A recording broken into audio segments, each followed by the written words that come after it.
हरियाणा की हर अपडेट के लिए बेल आइकन दबाएं और सब्सक्राइब करें STV हरियाणा न्यूज। आपके साथ मैं हूं अनामिका अजय मिश्रा। हिसार के बरवाला कस्बे में ऑनर किलिंग का सनसनीखेज मामला सामने आया है, जहां बहन की प्रेम विवाह से नाराज एक युवक ने अपने ही जीजा की गोली मारकर हत्या कर दी। पुलिस ने इस मामले में 3 लोगों के खिलाफ मामला दर्ज कर लिया है और जांच शुरू कर दी है। रजामंदी से शादी पर सुप्रीम कोर्ट की मुहर के बाद भी सम्मान के नाम पर ऑनर किलिंग की हत्याएं रुकने का नाम नहीं ले रही हैं।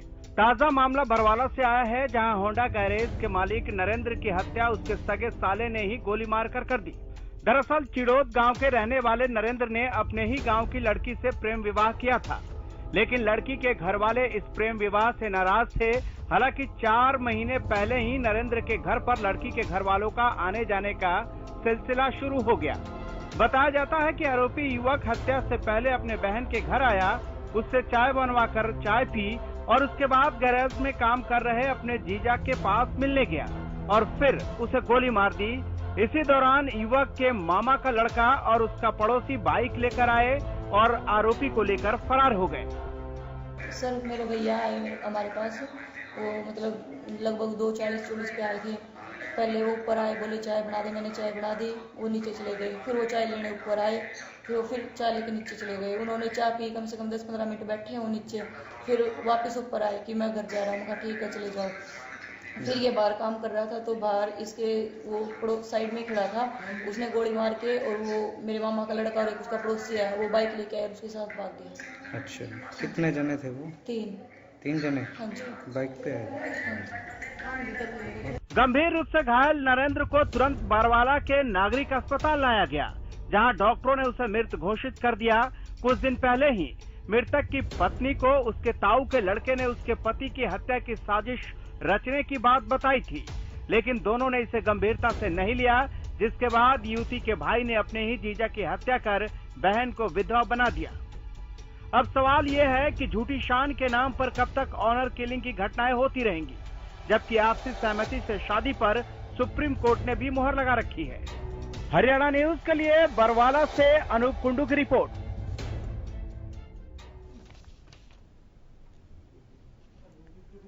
हमारे संवाददाता अनूप कुंडू की रिपोर्ट अभी आप देख रहे थे। ज्यादा जानकारी के साथ, यूं कहे अपडेट लिए हमारे साथ सीधे जुड़ रहे हैं अनूप कुंडू। अनूप, पुलिसिया कार्रवाई कहां तक आगे बढ़ी है? अनामिका जी, अभी तक जिस प्रकार से पुलिस से जो जानकारी मिल पाई है, अभी तक किसी व्यक्ति दर्ज किया गया है, लेकिन अभी तक की एक भी व्यक्ति की गिरफ्तारी नहीं की गई है। जी, शिकायत दर्ज की गई? क्या शिकायत नामजद दर्ज की गई है? जी बिल्कुल, शिकायत दर्ज कर ली गई है जो मृतक है परिजनों के आधार पर, और उसमें एक जो उसका लड़की का भाई है उसके नाम के साथ 2 अन्यों के खिलाफ ये मामला दर्ज किया गया है। और अभी जिस प्रकार से हमने अपडेट ली है उसके अनुसार अभी तक किसी की गिरफ्तारी होने की सूचना नहीं मिल पाई है। क्यों कोई गिरफ्तारी नहीं हुई? ये ढुलमुल रवैया है या पुलिस किसी चीज का इंतजार कर रही है? क्या इस बात का भी इंतजार है कि जितनी देरी होगी उतनी देरी में तो आरोपी कहां से कहां निकल जाएंगे? बिल्कुल, जिस प्रकार से पुलिस का कहीं कहीं ढुलमुल रवैया तो सामने आ ही रहा है, लेकिन पुलिस का ये कहना है कि पुलिस लगातार गश्त कर रही है, लेकिन वो जो आरोपी हैं फिलहाल वो पकड़ से बाहर है, कहीं छिपे हुए, लेकिन पुलिस जल्दी ही उनको गिरफ्तार कर लेगी। तो दबिश तो देरी होगी, टीमें बनाई होंगी, FIR दर्ज हुई है कि नहीं, या केवल ये शिकायत सुनी गई है? FIR हुई कि नहीं, नामजद FIR हुई कि नहीं? पुलिसिया कार्रवाई पर मैं चाहूंगी थोड़ा और विस्तार से बताएं आप। देखिए, जिस प्रकार की फिलहाल प्राथमिक जानकारी मिल पाई है, मामला दर्ज कर लिया गया है और पुलिस का यह भी कहना है कि उन्होंने टीम गठित कर दी गई है। जांच के साथ साथ उनके घर पर दबिश दी जा रही है, लेकिन वो घर पर आरोपी नहीं मिले, जिसके कारण अभी वो गिरफ्त से बाहर है। लेकिन पुलिस का यह भी कहना है कि जल्द से जल्द आरोपियों को गिरफ्तार कर लिया जाएगा। हैरान कर देने वाली खबरें आती हैं ऑनर किलिंग की। लगातार इस पर सख्ती बरती गई है। बताया गया है कानूनन ये किस तरह से सख्त प्रावधान है। अगर ऐसा जुर्म किया जाता है, ऐसा कृत्य किया जाता है, उसके बावजूद भी ऑनर किलिंग हो रही है। आखिर कब तक?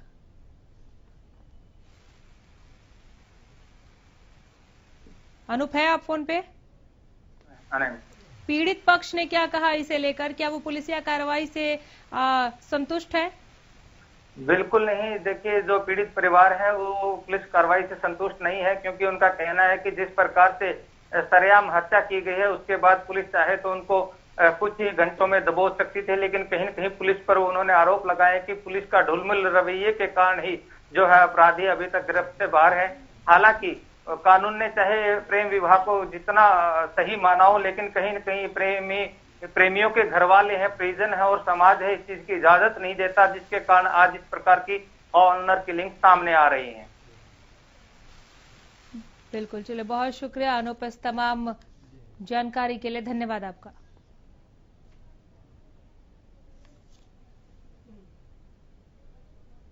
सामाजिक कार्यकर्ता ऋतु कटारिया हमारे साथ सीधे जुड़ गई हैं। ऋतु कटारिया, नमस्कार। ऑनर किलिंग के मामले थमने का नाम नहीं ले रहे ऋतु, ये वाकई हैरान कर देने वाली खबरें। सनसनीखेज मामला तो ये जरूर होते हैं, लेकिन सनसनी से कहीं ज्यादा ये सवाल पैदा कर जाते हैं।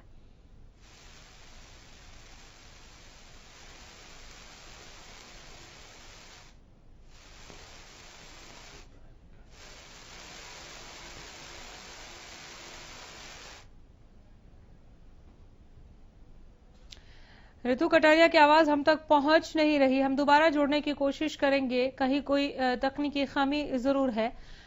ऋतु कटारिया से हम सामाजिक परिदृश्य से यह समझने की कोशिश करेंगे कि आखिर इज्जत के नाम पर यह हत्या क्यों और कब तक, ऑनर किलिंग के मामले कब थमेंगे और क्यों नहीं थम रहे हैं। चूंकि सामाजिक कार्यकर्ता है, बेहतर बता पाएंगे सामाजिक जो परिदृश्य है, लेकिन इस तरह से एक व्यक्ति ने अपने ही जीजा को मौत के घाट उतार दिया और बहन को विधवा बना दिया। आखिर यहाँ पर इस कारनामे के बाद भी, इस आपराधिक कारनामे के बाद भी कहां इज्जत बच गई, ये बड़ा सवाल है और इसे कहीं ना कहीं सामाजिक तौर पर भी सोचा जाना चाहिए। इसका जवाब सबको टटोलना चाहिए। ऋतु कटारिया से एक बार फिर हमने सीधे जुड़ने की कोशिश की है। इस दफा ऋतु, आवाज मिल रही है आपको? हाँ जी आ रही है। ऑनर किलिंग आखिर कब तक?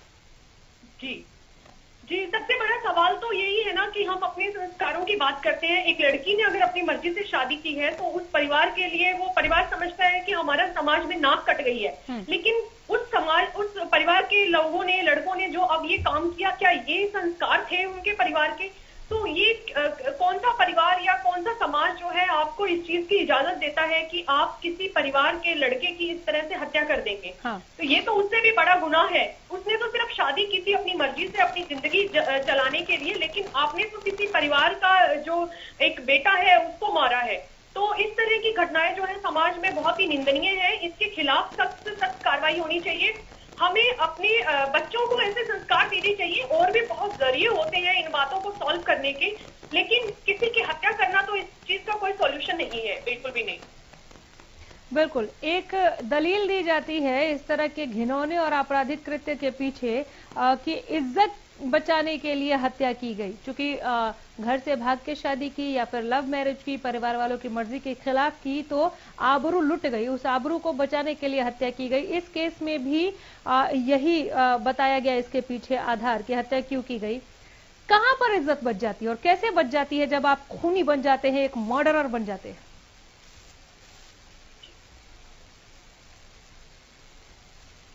ऋतु? हाँ जी, यही सबसे बड़ी बात है कि अब तब तो सिर्फ एक बेटी ने अपनी जिंदगी जीने के लिए एक डिसीजन लिया था, लेकिन अब आपने उसके जो पति हैं उनकी हत्या करके आपने पूरी जिंदगी एक कलंक अपने नाम पे लिया। क्या अब लड़कों ने ये अपने कलंक अपने सिर पे ले लिया तो उस समाज की इज्जत, उस परिवार की समाज में क्या इज्जत बन गई? क्या वो अब फिर उठा के जी सकेंगे? क्या उस परिवार के लिए हमेशा हमेशा के लिए, या उन जिन लड़कों ने ये काम किया है, क्या उनकी जिंदगी में ये एक कलंक नहीं लग गया कि आप हत्यारे हो गए हैं? तो ये समाज को एक आईना देखना होगा कि अगर किसी लड़की ने अपने परिवार से बाहर जाकर या किसी लड़के ने अपने परिवार से बाहर जाकर शादी की है तो आप उसे समझाएं, आप उसे टाइम दीजिए, उन चीजों को दूसरी तरीके से हल निकालिए। ये कोई हल नहीं है कि आप हत्यारे बन जाएं। किसने आपको जिंदगी और मौत के बीच में ये डिसीजन लेने का हक दिया है? तो मैं यही कहना चाहूंगी हरियाणा के लोगों से या पूरे देश के लोगों से कि अगर आपके परिवार का कोई बच्चा इस तरह का कदम उठाता है तो आप उसके साथ खड़े होए। अगर उसने किसी तरह गलत डिसीजन ले भी लिया है, अगर परिवार की मर्यादा उसमें भंग हो रही है, तो आपके संस्कार उसे ये करने के लिए जरूर कहीं ना कहीं रोकेंगे। तो आप परिवार उसके साथ खड़ा हो जाए। ये हत्या करना, क्या इससे बड़ा कलंक, एक हत्यारा कहलाना पूरी जिंदगी। अब उन लड़कों की जिंदगी क्या होगी? वो सलाखों के पीछे जाएंगे, उस परिवार का क्या होगा?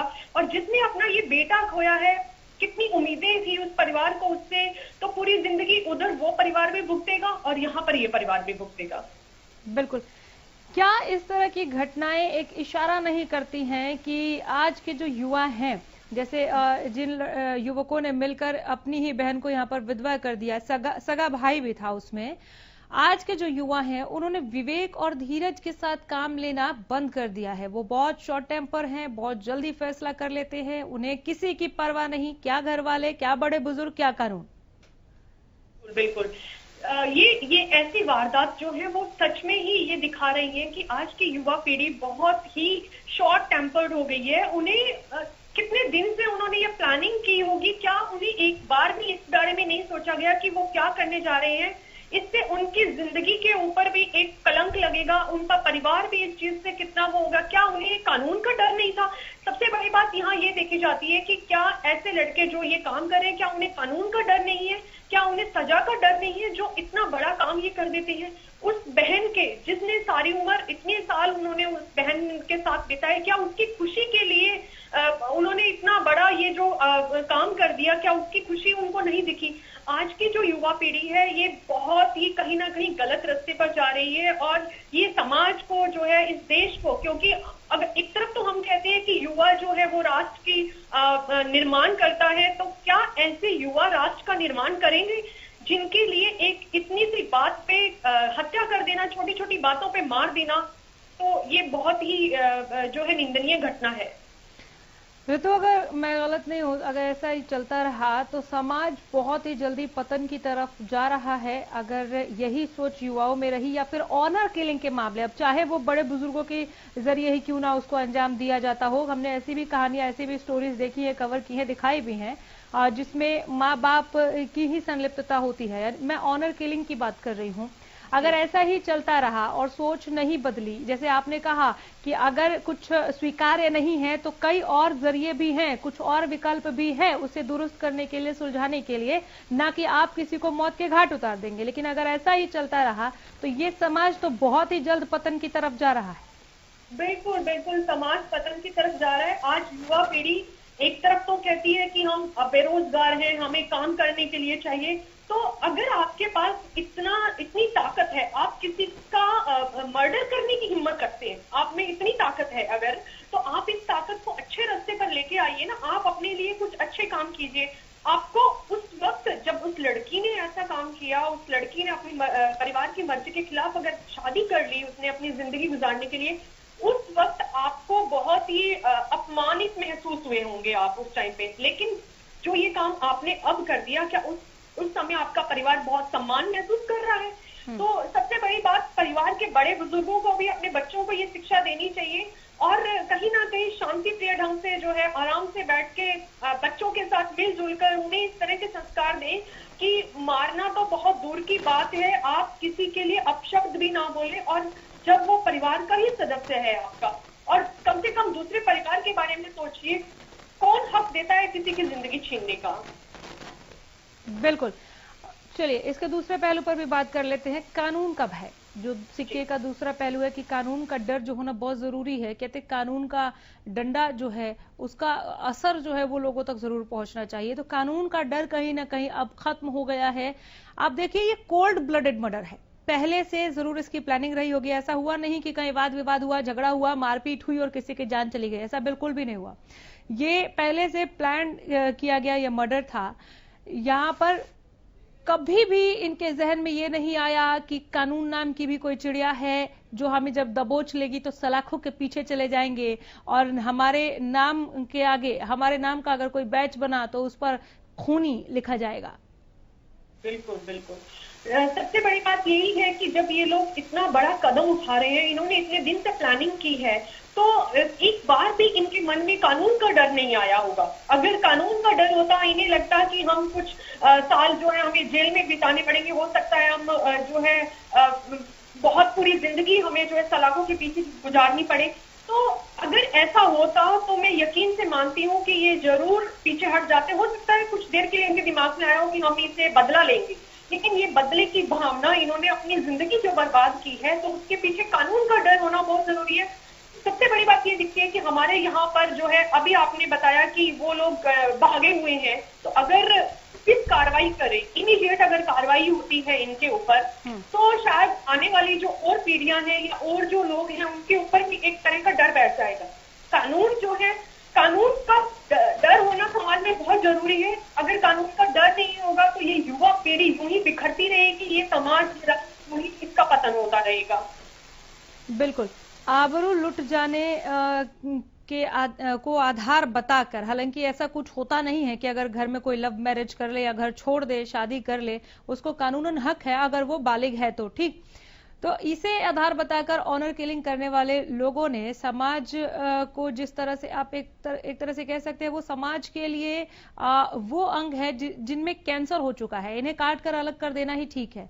नहीं तो फिर कैसा सामाजिक परिदृश्य बनेगा, ये आप भी ऋतु बेहतर जानती हैं, हम भी बेहतर समझ रहे हैं, और काश वो लोग भी समझे जिनकी ऐसी कुंठित मानसिकता होती है। लेकिन ऋतु कटारिया, समाज की ऐसे कुंठित और घृणित और पिछड़े सोच को बदलने के लिए किस तौर पर और क्या परिवर्तन या किस तरह से जागरूकता फैलाने की जरूरत है, किस तौर पे काम होना चाहिए?